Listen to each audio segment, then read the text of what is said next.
सफलताएं हासिल करने वाले लोग अपना समय व्यर्थ जटिल किस्म के या किसी विनाशकारी विचारों में उलझकर नष्ट नहीं करते। वे रचनात्मक ढंग से सोचते हैं। उन्हें मालूम होता है कि उनके सोचने का तरीका ही उनकी कामयाबी को तय करेगा। ज़्यादातर नाकामयाब लोग कोई बड़ी लॉटरी पाने का इंतज़ार करते रहते हैं, लेकिन इस तरीके से उन्हें कामयाबी शायद ही कभी मिल पाती है। आम आदमी सुरक्षा तलाशता है, जबकि असाधारण लोग अवसर तलाशते हैं।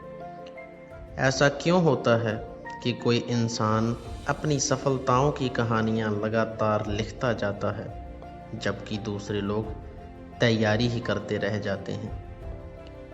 ऐसा क्यों होता है कि कोई इंसान एक के बाद दूसरी रुकावटों को पार करता हुआ अपने लक्ष्य को प्राप्त कर लेता है, जबकि दूसरे लोग संघर्ष ही करते रह जाते हैं और कहीं नहीं पहुंच पाते?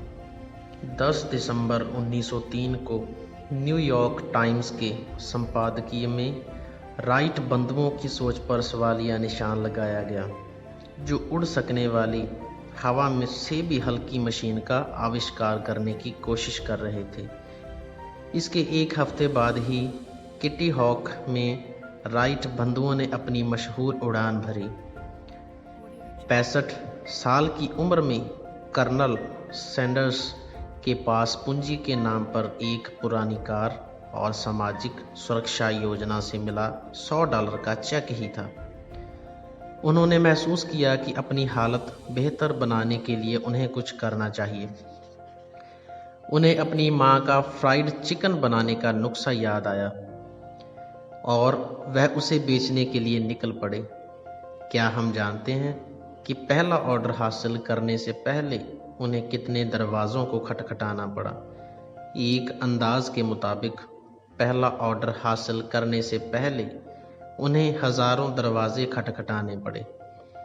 हम में से ज़्यादातर लोग 3 बार, 10 बार या अधिक से अधिक 100 बार कोशिश करके हार मान लेते हैं और उसके बाद कहते हैं कि हमने अपनी तरफ से पूरी कोशिश की। लेकिन उन्होंने हिम्मत नहीं हारी, आगे बढ़ते गए। उन्होंने अपनी असफलता को भी पॉजिटिव तरीके से लिया, अपनी गलतियों को सुधारा, उनसे सीखा और आगे बढ़ते गए। वाल्ट डिज्नी जब युवक थे तो कई अखबारों के संपादकों ने उन्हें यह कहकर लौटा दिया कि उनमें प्रतिभा है ही नहीं। एक दिन एक चर्च के पादरी ने उन्हें कुछ कार्टून बनाने का काम दिया। डिज्नी चर्च में जिस शेड के नीचे वह काम कर रहे थे, वहां कुछ चूहे उधम मचा रहे थे। एक चूहे को देखकर उनके मन में एक कार्टून बनाने का ख्याल आया और वहीं से ही मिक्की माउस का जन्म हुआ। और जन्म क्या हुआ? हम सबका आज तक का सबसे फेवरेट सीरियल रहा वो। सफल लोग महान काम नहीं करते, वे छोटे छोटे कामों को महान ढंग से करते हैं और उनके अंदर एक दृढ़ विश्वास होता है कि वो ये काम कर सकते हैं।